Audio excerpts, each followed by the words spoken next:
What is up, everyone? I am Joe DeHoyos. I am host of Beyond the Woodline. Um, I just want to introduce my next guest tonight. I have Miss Forrest. She is a lovely young woman in my neck of the woods. She's in the Bigfoot world, in the Bigfoot field, and I want to talk to her tonight just to get some of her knowledge and her experience. She's actually got quite a bit of it, and in dealing with this creature, actually. Yeah, let's welcome her.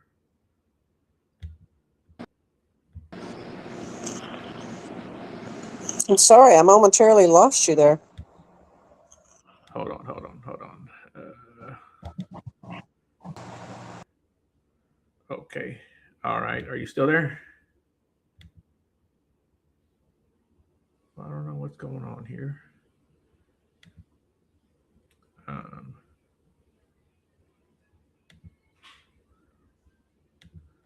Hold on, Forrest. If you can hear me, hold on.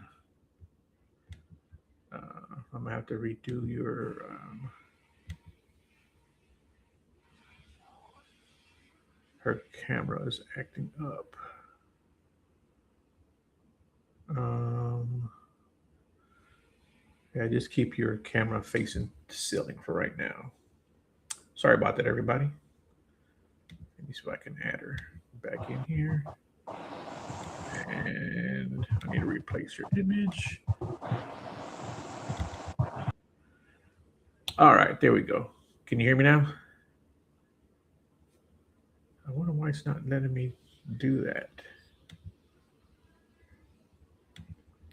Hold on. Hold on. Keep your camera pointed up. Um, let me uh, let me see what I can do here. Remove. It's not letting me do it. Just keep your camera pointing up for right now. I'm trying to replace your picture again, but it won't let me do it. Every time I replace it, it goes dark. I mean, it goes silent.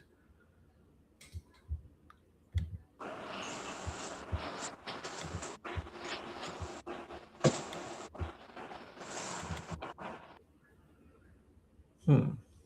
Well, this kind of sucks a little bit, actually. It was doing good before we came on the air.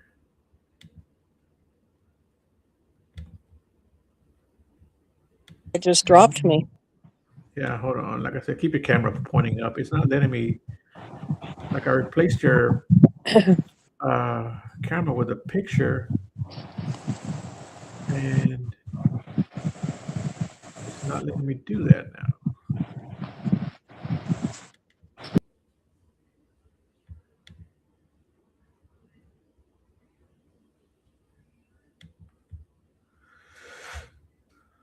Okay, let's see.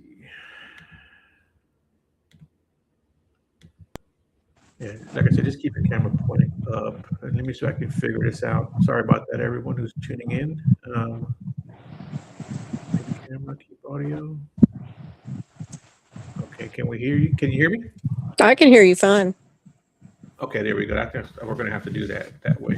Uh, yeah, this will work. Everybody will just have to see my face. Too bad. But yeah, if you don't mind, why don't you tell everybody a little bit about yourself, your background, and you don't have to give specifics. Definitely, and how you got involved into this crazy world of Bigfoot. Well, I've always had an interest in Bigfoot. As a child, my stepfather kind of encouraged me a little bit because he used to, um, um, and I can't even remember the name of the magazine that he read. It was a small magazine. It wasn't a real large one, uh, and I wish I could remember the name of it. Um, he used to buy copies of that, and it was all about all the weird stuff in the world. Bigfoot, Yetis, and aliens, and all that. UFOs. And I just ate all that stuff up. I just thought that was so neat. And um,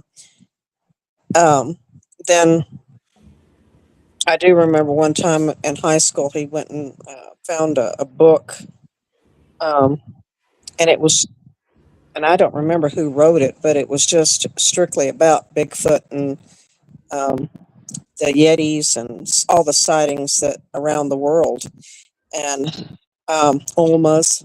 And I guess that was the first time that I realized that I always thought that, the Bigfoot creatures only existed in the Himalayas, and then a few of them up in the Northwest. And um, so that was kind of what encouraged my interest in anthropology. And then I got to following Jane Goodall, and I really developed an interest in primates. And so I ended up, and I always had an interest in archaeology. This you'll find funny, because I was a latchkey kid, and I was always one of these that I drove my mother absolutely nuts with who, what, when, where, and why. And she said, "I'm going to buy you a set of encyclopedias because I don't know the answers to all this stuff, and you can just sit down and read the encyclopedia." So that's what I did. I came home from school, locked myself in the house, and that's what I did. I would sit and read encyclopedias. I was a very boring child, I guess. And But the particular set of encyclopedias that she had gotten me, the Encyclopedia Britannicas, had these beautiful pictures of the when they opened the tomb of King Tut. And that really got me going on archaeology. I just thought, that's what I'm going to do. I'm going to grow up and be an archaeologist. Yeah.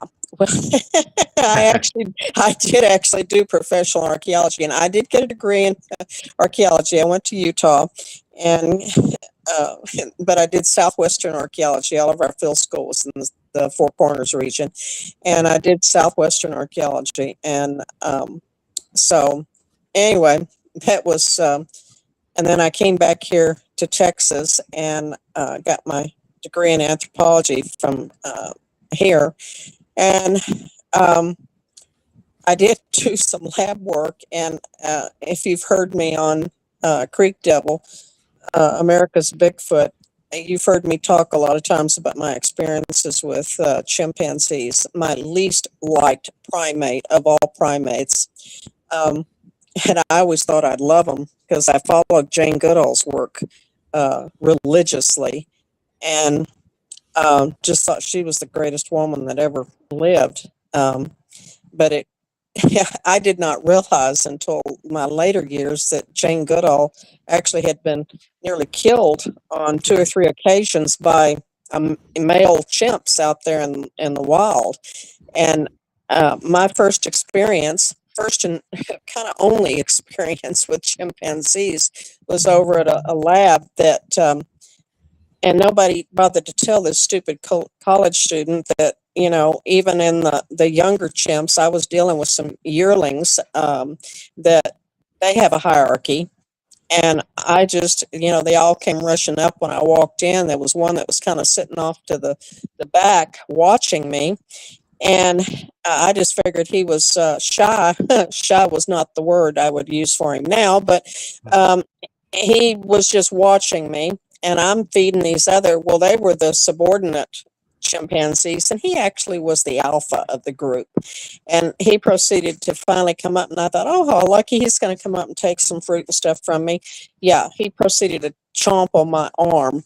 And that was when um, I was like, I think I'll go study the macaques. Okay, I don't want anything to do with the chimps. And that was my kind of my first and last real hands-on experience with chimpanzees. And all the lab guys kind of had a laugh about it. They thought it was funny. I didn't think it was too funny. I had two holes in my arm from the canines, so.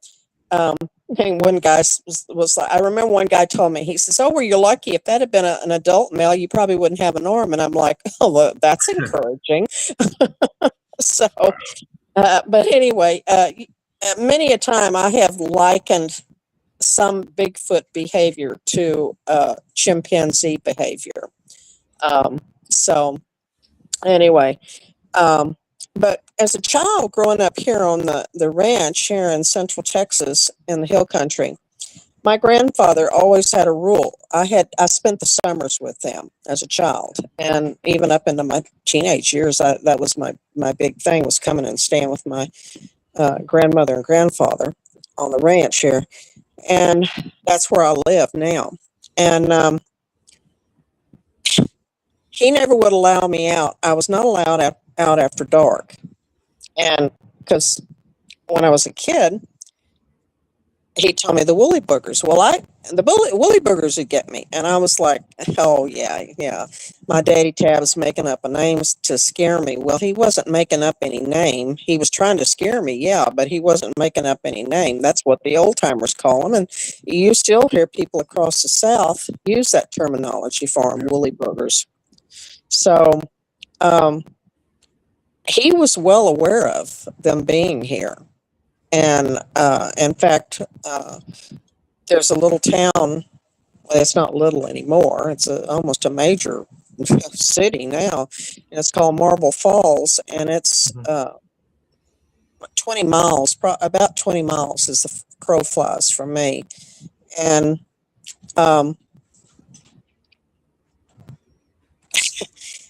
they actually have historical accounts of there was a shepherdess that was actually uh, taken by a Bigfoot.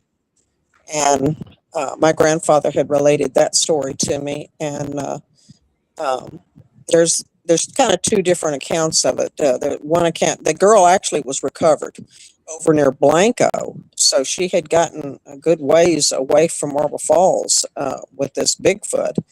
But as the story goes, that they rounded up a posse that went and chased him down and killed the Bigfoot in a cavern. Now, my grandfather said that no, they didn't kill the Bigfoot; it actually got away. So, um,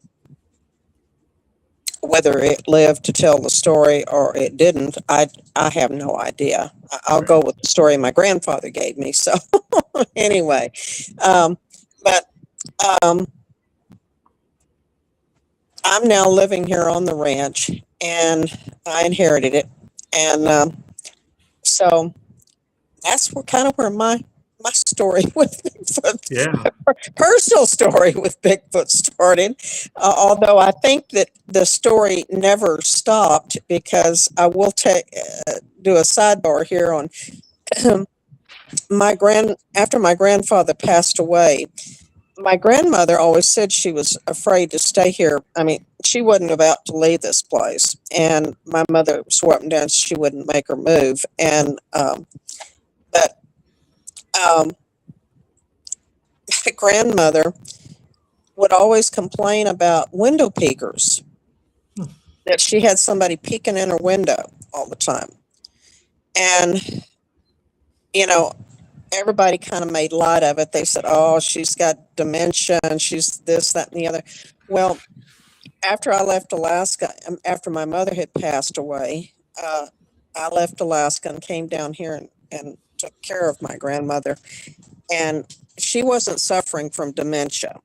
But the one thing that my mother had done was she had put up halogen lights on every corner of the house. So the whole house, I mean, they probably could see it from um, up in the sky. I mean, any plane Yeah. going over probably thought, "What in the world?" Is that place all lit up like the 4th of July down there? And it was lit up. I mean, you at night they came on and the whole house glowed, and so um, it Did they have a seemed. special name for those lights at all? I'm just curious. Well, they were just big halogen lights, or Yeah. what they referred to them. Back then, Hey. there were great big Yeah. lights, and she had them Yeah. mounted on every corner of the house. And Now, you can put the smaller motion lights out that are much smaller, but put out just as much light as they do. So, but these were actually, they weren't. They were static lights. They came on when the sun went down, and they stayed on till the sun came up, and so they were dawn to dusk, and like and a lot of those or old dusk to timers, they dawn, used to, excuse me. yeah, a lot of those old timers, they actually call them booger lights. Yes, yes, Yeah, that's what I was yes, wondering if yeah. they had Because called it that. that's what my neighbor said to me. He said, "Oh," he Oh, said, "your grandmother had to have booger lights," and I'm like, yeah, "Oh, okay." yep. So I think a lot of people around here knew that they were here, but they Mhm. just nobody wants to talk about them, and they still hesitate to talk about them because Right, people think they're crazy. I've just reached that age. Frankly, Scarlett, I don't give a damn. If you want for to real, think yeah. I'm crazy, that's fine. I don't care. Yeah, yeah. I didn't start like coming out, and well, I never really hit it. But as far as like doing this show and coming out publicly, that wasn't until maybe 8 years ago. You know, yeah. Um, but I was going to ask you too. Did you ever see any signs, that kind of made you think, what the hell's going on here? Well, I guess um, I will do back up here, and I will say this one thing. Now, the first time that I ever saw a Bigfoot Mhm. wasn't here in Texas. It was Okay, actually my daughter and I were traveling because you know that I lived in Alaska for 17 years. right, right. Yeah, and so we were actually my daughter was asleep on the back seat of the truck, and laying down. I've always driven F-350s, and so she was asleep on the back seat, and we were leaving Coeur d'Alene, Idaho, and I had one stroll right across the road, just you know, like nobody's business, just like it on the road, and I slammed on the brakes, and I was pulling a horse trailer too at the time. So Right. luckily it was kind of an incline. I was on an incline going up, and it just walked across and the kids always laughed at me because they said, well, what color was it? Well, it was on an incline. I was going on an incline, and it walked across the road, and I made the comment, being a smart aleck, and I said, well, it was kind of purple colored. Well, it actually was because the sun was setting behind it, and it was evidently black. And it Right. gave the Okay. appearance that the hair actually kind of looked like a real dark, deep purple. And Right. so it kind of got to be a joke about Mama's purple people eater going across the Yeah, road. yeah, But there you go. when I slammed on the brakes, I put my daughter in the floorboard at the time, Yeah. and when she sat up, she was like, "What the H is going on?" You know, and all she got to see was the tail end of it going into the woods on the other side. But that was my first actual sighting. So, So, so let me ask you but this though: Did you know what it was when you saw it? oh heck yeah, oh Okay. yeah, yeah, yeah. So, like, what went Oh, through your mind? You know. I was like, I got to see one. I got to see one live. It was really exciting, and this was in the 80s. I'm going to say 87, 88, somewhere in there. Mhm. So, I mean, I Okay. was real excited. Oh boy, I got to actually see one. Because I used to joke that I was going to discover Bigfoot. Okay. Yeah, that was kind of the standard joke. The reason I was like, oh, I'm going to go into anthropology, and I'm going to discover Bigfoot. Well, shoot, people had discovered Bigfoot a long time before I ever had decided to do it. It's just that it hasn't necessarily been recognized by science. Uh, the discovery was made eons ago. They didn't need me to come along and do it. But that was kind of the standard joke in the family. Oh, Forrest is going to discover Bigfoot. Ha ha. Yeah. So little did I know Bigfoot was going to find me.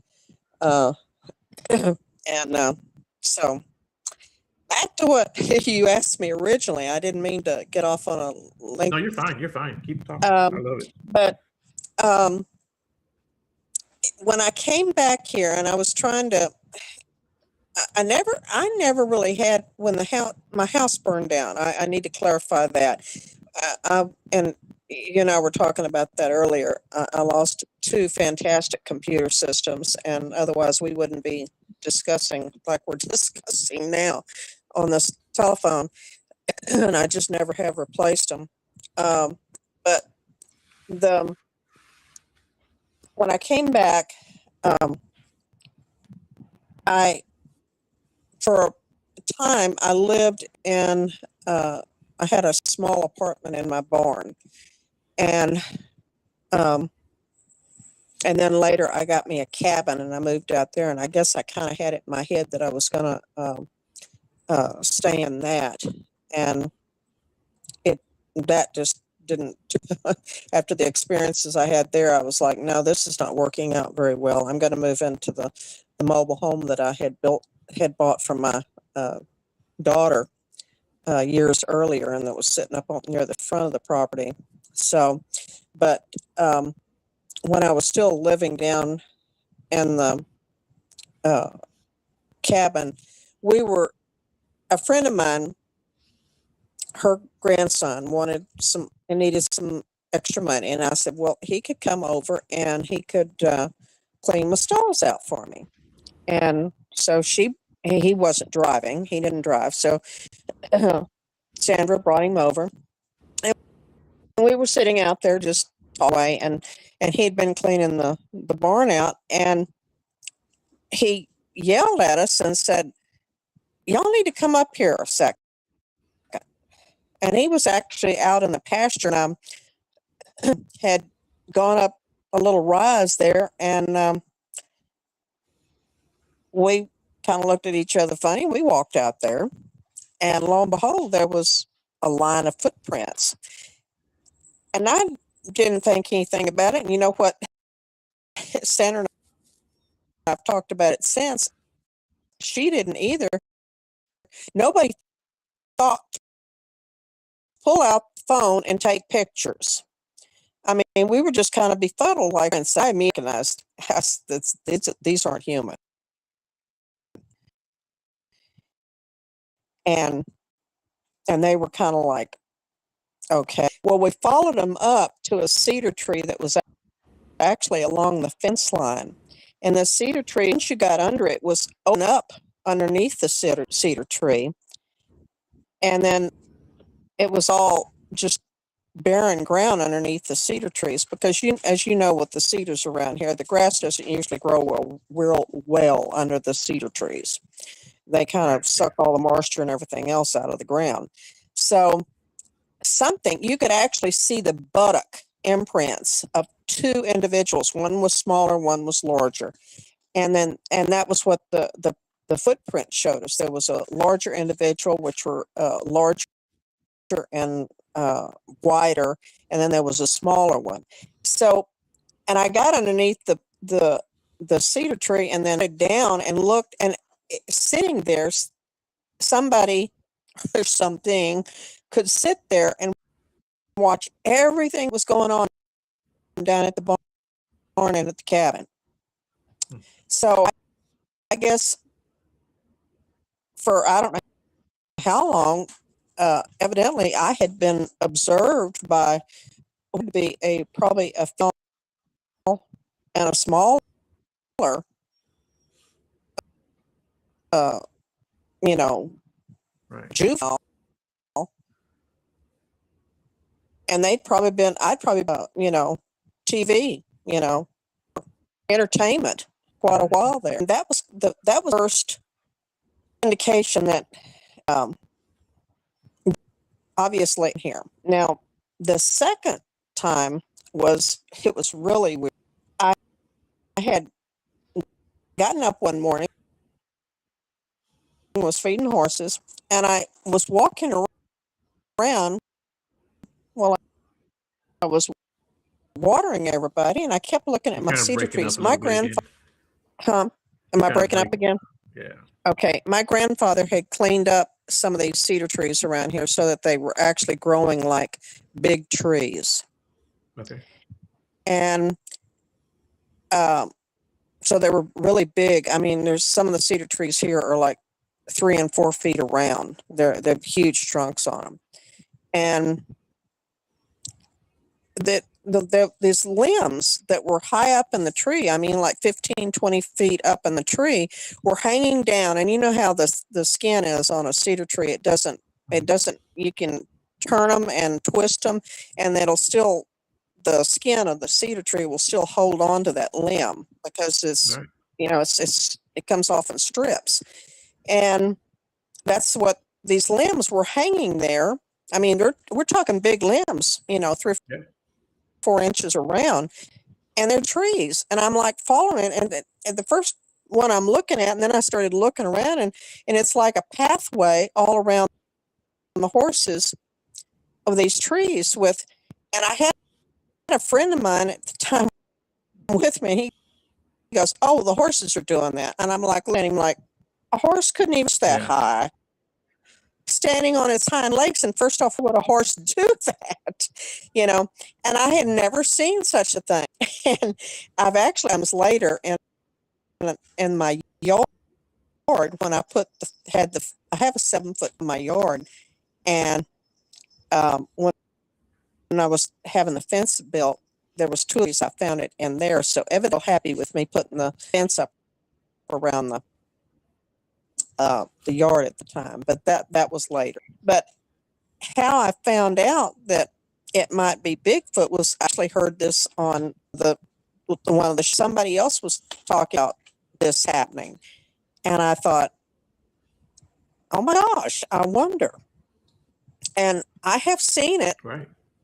2 or 3 times since then, but not to the extent. I mean, this involved like probably 7 or 8 trees. And why?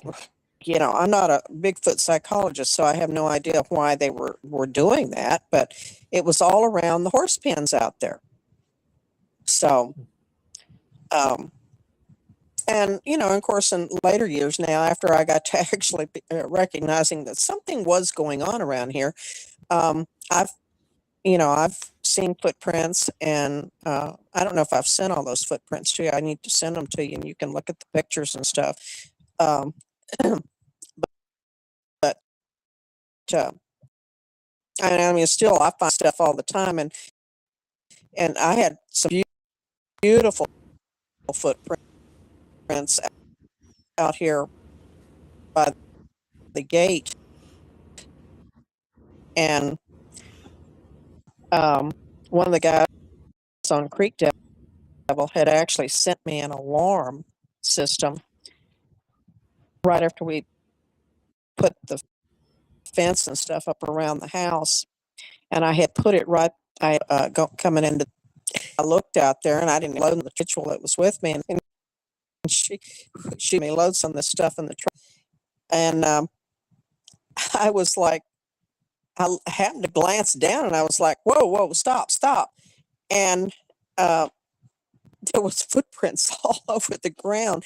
And I guess what had happened was, when the only thing we could figure out was, because she knew about the Bigfoot too, being here. She actually had lived here with me for a couple of years. It wasn't quite a couple of years, but her father had a major accident, and they ended up losing their home. So she moved in with me so she'd have a place to stay. And so she was aware that they were here. And we'd had a couple of experiences, but I won't go into that right now. But we looked down, and I guess when that alarm went off, there was at least 2 individuals that we could tell. And I had actually, unfortunately, stepped in a couple of one of the prints was absolutely big and beautiful. And you see a heel. I'll send you the copy of it. My heel mark was in the side of this print, and it really made me sick, because I thought, why didn't I look down on the ground? And now, you know what? I look before I go walking out there, because it's about the only sandy place on my driveway. And I guess when that alarm went off, it startled them, and they were like milling around out there, like, what do we do? What do we do? Yeah. And so we had all these different size footprints out there. A couple of things that kind of struck me funny about telling me this. Out there at Walter's area, we found a tree that was one solo branch, about 12 feet up. It wasn't just snapped; it was twisted. Yeah, And it's that's like, what these were. yeah, and it's like, it. No 18 wheeler would go down this road anyway. And it was the middle of summertime. We hadn't had a hurricane. We hadn't even had a good windstorm. Um, definitely no snow. So it was just like this one tree was, like I said, 12 feet up, at least 12 feet up, and it was twisted and just, I mean, snapped like a dish rag. It was the Yeah. weirdest thing. And it's like, how much torque, first of all, it takes to twist a branch that long, much less break a branch. It was like 4 or 5 inches round, you know. Yeah. All of these tree branches were at least 3 to 4 inches across in size, and plus they were probably at least 6 to 7 feet in length. So it wasn't like Right. it Yeah. was just with the end of the limbs, done that way. This Yeah. was like something had taken a limb in the middle of it and Right. twisted it, and Right. here they're all hanging like Christmas tree decorations out there. That's what I kind of likened them to, because you would use when you stood off from a distance, that's what they kind of look like, these long dangling Christmas tree decorations. So I don't know, maybe that's what how Bigfoot decorates for the season. I don't know. Yeah, maybe. Yeah. Yeah. Have you ever had anything that like unnerved you? Have I ever had what? Anything that like unnerved you? Well, the first time I ever saw one here, um, that was pretty unnerving. And I think you're kind of familiar with that incident. I was at that time living in the cabin, and my horses periodically could come up around the barn too. I need to say that. So, um, because that's when what happened. I thought it was a horse that was doing it. But the way the cabin is situated, it faces northeast. The front of it faces northeast, and there's a porch, and there's a window there in the front, and then there's two other windows in it. Now the windows are not real big. They're 21 inches wide and 28 inches high. Um, and one of them on the southeast side, had a air conditioning window unit in it. And then on the north west side, there's a pole light there, one of my booger lights that PEC put up for me. And it would shine. I could look out the other window on the south side, and I could see all the way to my barn, which was about 40 feet away. And I could see everything where the horses were in their paddocks and everything else. So the cabin was kind of strategically positioned so that I could look out and check my horses without having to actually go out there. And so I got woke up actually by my cats, because they were growling and making these very weird yowling noises. And this particular cabin has a second story in it. And they were all at this southeast window where the air conditioner unit was. And I had a sofa bed in there, and that's what I was sleeping on at the time. And I raised up in the bed and thought, what in the world is y'all's problem? And there was three cats at this window, and they were arched up, hair standing up on their back, tails fluffed up, and yowling. And they made they hot footed it up to the second floor real quick. But what then brought to my attention was the air conditioner was moving.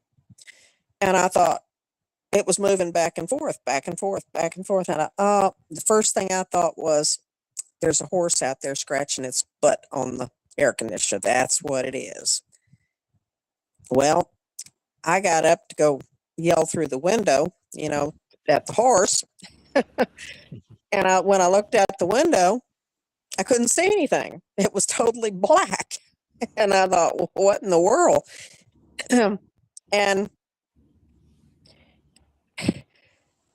I guess my movement coming to the window made it stepped back, and that's when I kind of could see the muscling on the and the pecs on the chest, and I was like, yeah, well, I'll tell you, my first thought was, a,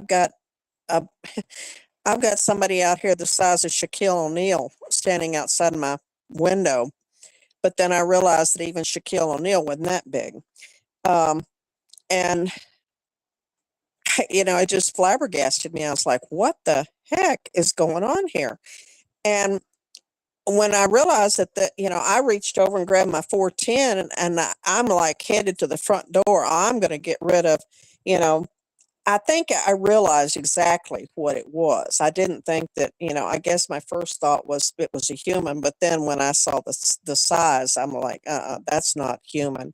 And I could actually, uh, when I came back, I thought twice about going out the front door. I thought, that may be exactly what, and I'd heard all these horror stories about them luring people into situations and stuff, and that kind of a thousand things rush through your mind when something like this happens. You well know that. And um, I came back over. I didn't go out the front door, and I came back over, and I started yelling and screaming and beating on the window. And that's when it kind of backed up, and I really kind of got a real good look at the chest, and I was like, oh my gosh. Um, what in the devil is standing at my window? And I was trying to look up and see the, get a look at the face. And the head was up around the eaves. And I actually went out and measured later, and the eaves up there are past 8 feet, at 8 feet in height. And the head was up there by the eaves. And the window, the way it was, I really couldn't get a view of it until it stepped back, because I was like beating on the wall with my 410. And I thought later, my gosh, it's as hard as I was beating on that wall. I'm surprised that I didn't break the stock on my shotgun. Because everybody goes, were you scared? Well, hell yeah, I was scared. I mean, anybody in their right mind would be, because you got to wonder what in the heck was it doing, looking in my window and standing there at my window, and why was it moving the air conditioner around? Was it trying to get in to get the cats? Because it was way too big; it couldn't crawl through that window. So I have no idea. Again, I'm not a Bigfoot psychologist, so I have no idea what it was thinking. But it finally moved back, and when it did, it just, made this real smooth turn. And in the meantime, I'm still screaming and beating on the wall, trying to get it out of there. And that's all I ever got to see, was that it had a flat face. And the best that I could tell was that it was black in color, because that's what the skin looked like. It was, uh, it was leathery looking skin, and I could see some hair on it. And of course, when it turned, I really could see the hair, and it just very smoothly turned and walked. And I have a white F-350, and it walked right past that F-350, and the shoulders and head were completely above the cab of that truck. And that's when I kind of got to see. And the guys kind of made fun of me, because I said I looked at the butt, and how big and muscular that butt was on it. Um, you know, and I guess that's funny that I would have focused on something like that, but it was the back, and then the back. I mean, it had to have been, the shoulders had to have been at least 4 feet across. And it walked right past my Ford truck like nothing happened, and then disappeared into the woods out there. You know what? It's funny that you mentioned that about the butt. My sister, this is well over 30 years ago, had to be in the maybe early to mid 90s, down near Richmond, Texas. You know where that area is at, right? Oh yeah. Okay. So back at this time, it was very much not developed like it is now. Um, she went out there with her ex-husband to go visit some of his family, and she's like, they live down this dark, dirt road. And she goes, on the way back, she goes, it was like 1 o'clock in the morning, and they had this little car, and they were talking, and they weren't going very fast. Like I said, it was this little dirt road, and you're talking, you're kind of looking at each other. So her ex was kind of looking at her, and she was looking out the front, and the windshield. She goes, something walked across the road. She goes, stop, stop, stop! You're gonna hit him! You're gonna hit him! And he stops, and he's like, hit what? Hit what? And she goes, I don't know. It looked like a man on a horse. He goes, what do you mean? She goes, I just remember seeing this big butt, and that the head was so tall, right? It was so high off the ground, the Uh-huh. head. She's like, it had to be a man on a horse. She goes, and I was looking in the woods, and of course it was dark.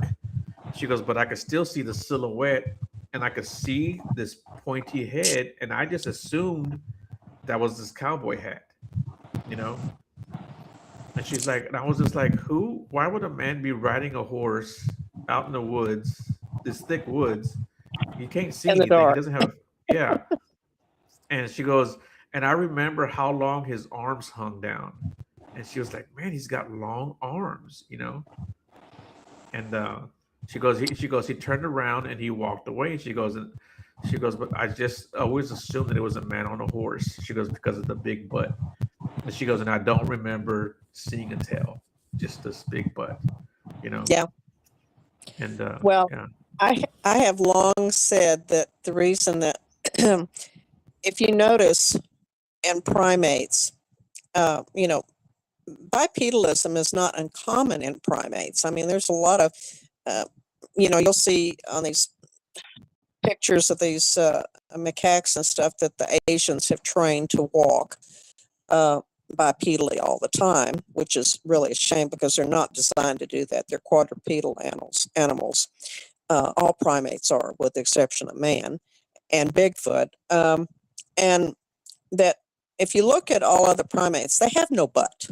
It just drops off because they have a butt, just like animals that are, quadrupedal. They just don't have the muscle structure back. They don't have the glutes like what we have. That's helps with our bipedalism and our structure to hold us upright. And you see that in Bigfoot, and you don't see that in any other type of primate. Now, granted, you can look at a big silverback gorilla and you think, my God, he's so big and he's got a big butt back there. Well, he's broad across the buttocks. But as far as them sticking out, no, they don't do that. They don't stick out like the glutes on humans and Bigfoot. And Patty is a prime example. You look at yeah, her pictures, and boy, she's got a nice big old butt. Bigfoot has back. He definitely yes, has back. So, and that's the reason that they can walk so efficiently, bipedally. So, right, but yeah, that was rather disturbing. And like I say, when you're in a situation like that, 1,000 things go through your mind. You try to you immediately try to justify what's happening with something that is in your normal realm of thinking. And yeah, um, Bigfoot wasn't the first thing that came to my mind when I sat up.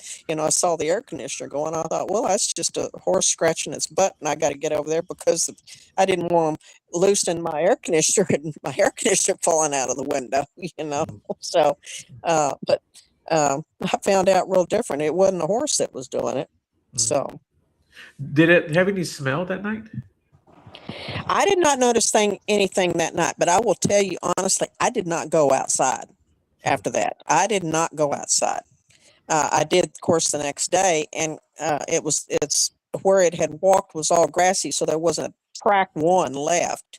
I couldn't find any tracks or anything, so uh, it was like you know I had nothing to prove that it was there other than the fact that I had seen it. Now my the situation that occurred a couple of months later was a far different situation, and you've always heard the account. I'm kind of like the even Les Stroud and all those guys had a good laugh about me with the can of beans. You've heard that story, Yeah, and with me getting knocked upside the head with a can of beans.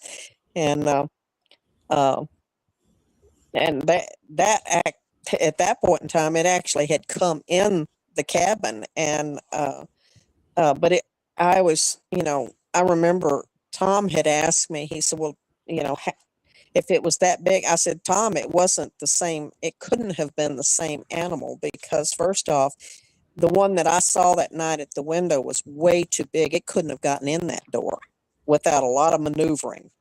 And so I think it was a juvie that came in uh, the house that night. But um, I mean, I can tell you about what happened if you want to hear the story.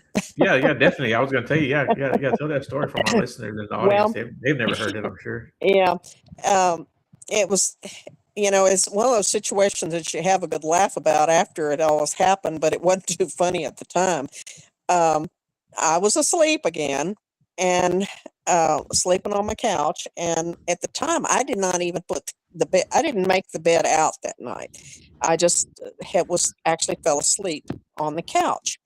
And the first thing Tom asked me about, and I'm speaking about Tom Dunsmore, that used to be the narrator on um, Creek Devil. Now Tom has left; he's passed. He's left us. But he and I were very good friends. And the Yeah. first thing he asked me was, "Forrest, how in the world did this thing get in there and you not here?" I said, "Well, because I went to bed with my phone laying on my pillow next to me somewhere.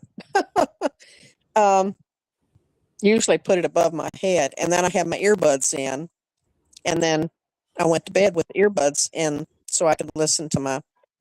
I said, "Bigfoot stories. I was either listening to Creek Devil or Sasquatch Chronicles or something out there.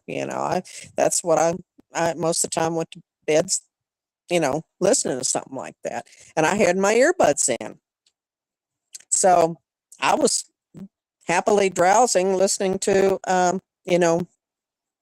Bigfoot stories replay over and over in my ears. And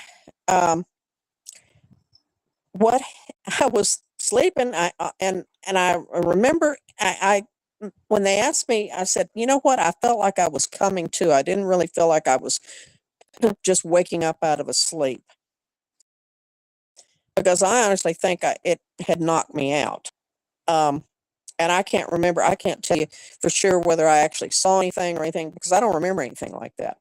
But I remember sitting up in bed and putting my feet on the floor, and I reached up. Something warm was running down my face. And the other thing is, when I sat up, something rolled down the pillow from me. Well, it turned out to be, it was a can of beans. Now, at this point in time, I never even had turned the light on. I just picked that up and sat it over on the nightstand. And I'm putting my hand on my head, and I looked at my hand, and now there was enough ambient light coming in the from this uh, northwest window that I could see something dark on my hand. And I thought, "What in the world?"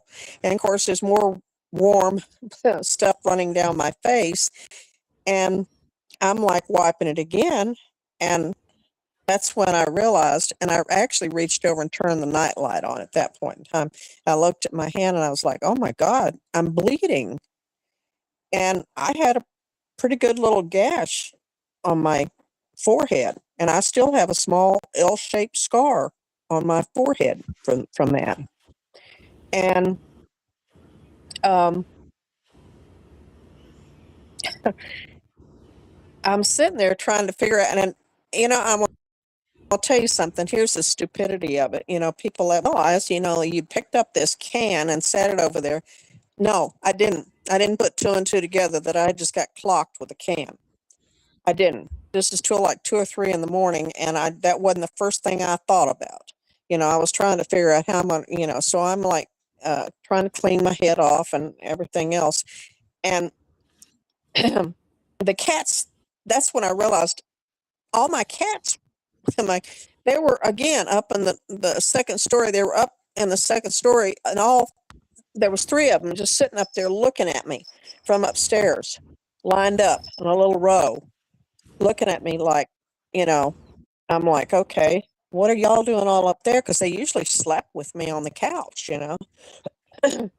and so, and the other thing I noticed was the smell.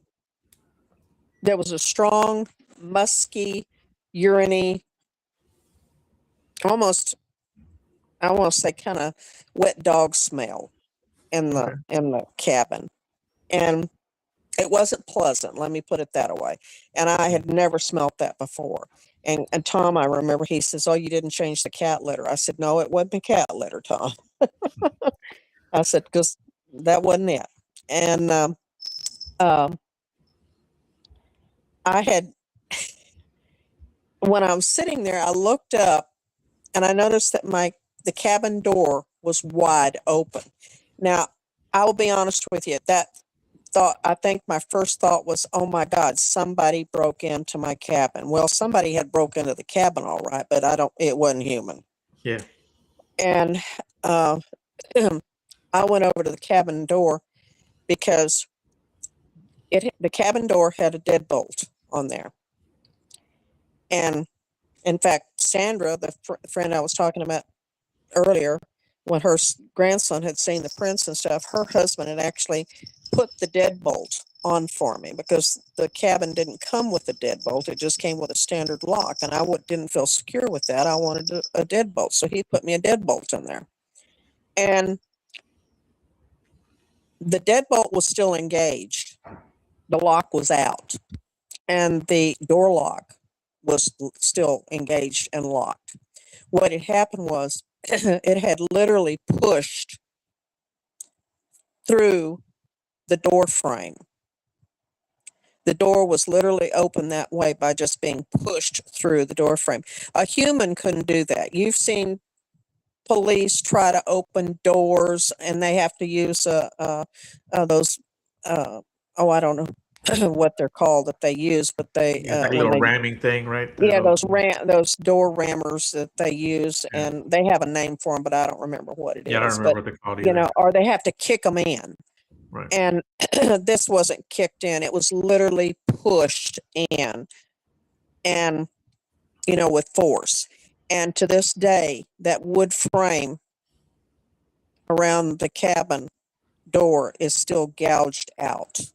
I have never yet replaced it, and that was when I stopped staying out there shortly after that, because I'm then at that point in time, I'm trying to find everything I can to pile, because it suddenly reached on me. Well, even if I go back and close this up, it's not going to lock. So um, I was piling stuff up in front of the door, and I'm standing there looking out the window like, what just happened, you know?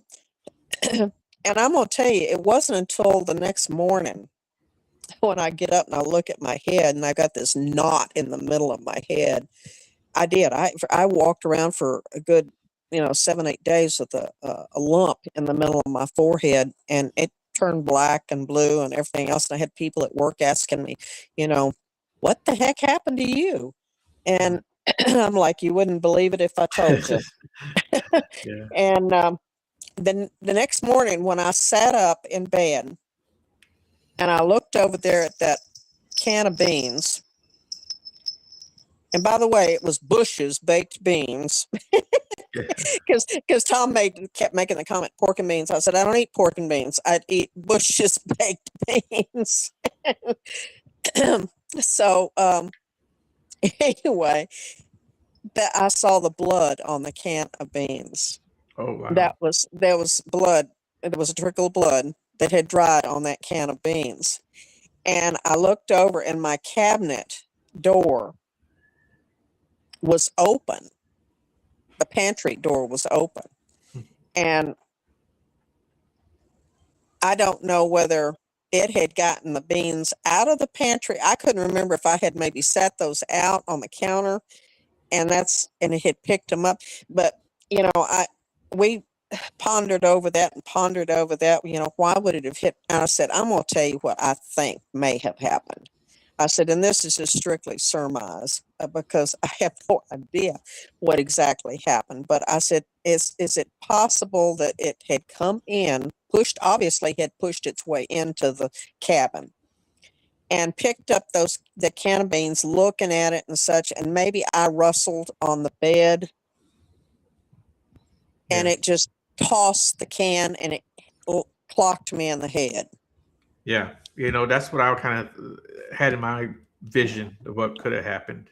Well, because if it had taken, let's face it, if it had aimed that thing at me and a can of beans, it was just a standard size, I don't know what they are, 13 ounce, maybe a can of beans. I'm just guessing. You know what? I've never checked. Maybe I ought to do that. But that would, was thrown with any force, that could kill somebody. Oh, and really, it could have stood over you and hit you with that can of beans if it wanted to. Well, that's true. It stood over me and dropped the can of beans on me, you Right. know. Yeah. And, I don't know. Again, I'm not a Bigfoot psychologist. I don't know what was going through its mind at the time. But irregardless, I got clocked in the head with this can of beans. And like I said, even Les Stroud and Stacy and those guys had a good laugh when Logan told them the story about that. And so it's a standard joke now when people, make sure you take your Bush's beans. They prefer Bush's beans. I should be doing a commercial for Bush's For real. beans. For I real. should be doing, you know. So yeah, but I still bear the little scar on my forehead The from little Harry the edge Potter. of The little Harry from my Potter. yeah. Yeah.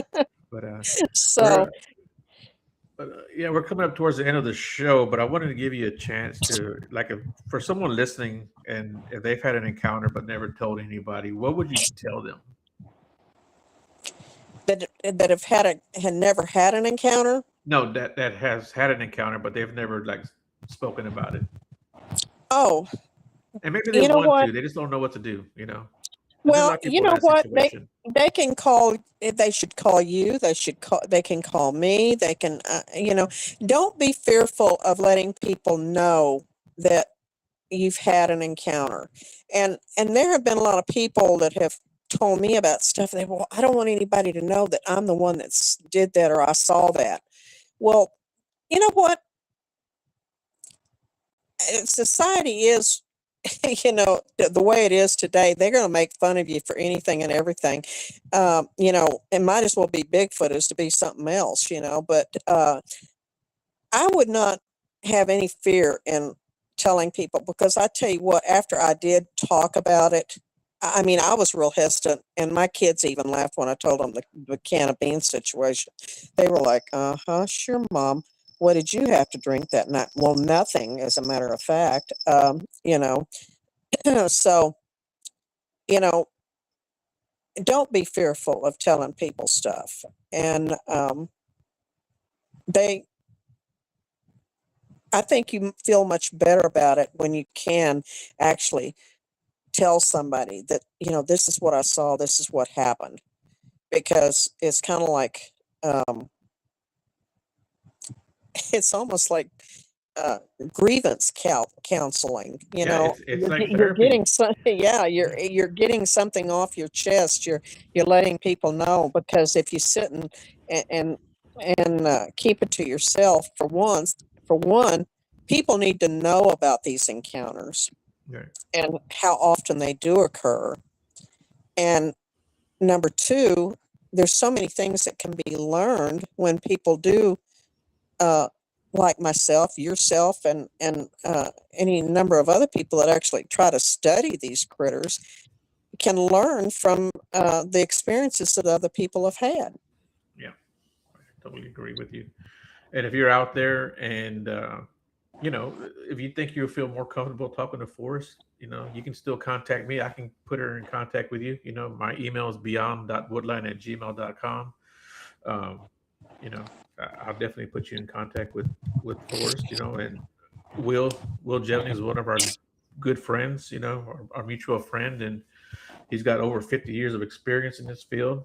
We can put you in contact with Will also. And if you just want to talk to me about it, shoot me an email. We'll talk on the phone. I talk to so many people on the phone; it's crazy. But yeah, if you guys have any questions or you know uh, suggestions, really, give me a shout, man. I'd be happy to take all that into consideration, answer your questions too. But I just want to say thank you, Forrest, for coming on the show. You did great. It was a pleasure having you on finally for my show. So thanks for doing that. Oh, no problem. And you know as well as I do that I've had other experiences since then, and the other sightings that we've had actually entailed multiple witnesses at the time. So, and then Yeah, that lovely scream that you got to hear, what yeah, was just what, 2 weeks ago? Oh my yeah, gosh. yeah. Maybe we'll have to have you back on for an update or a part two, and get you back on the show. But yeah, everyone else, thanks a lot for tuning in. I appreciate it. Miss Sandra, she actually said thank you for sharing your adventures. Good show. So thank you, Sandra, for always tuning in. I do appreciate you. And everyone else, tune in next Sunday, same time. I don't know who I'm having on, but I'm having somebody on. I never know who I have on. You guys know that already. But hold on, Forrest, don't go anywhere. Everyone Oh, I'm else, not you going guys, anywhere. okay, you guys have a great night, everyone. Night.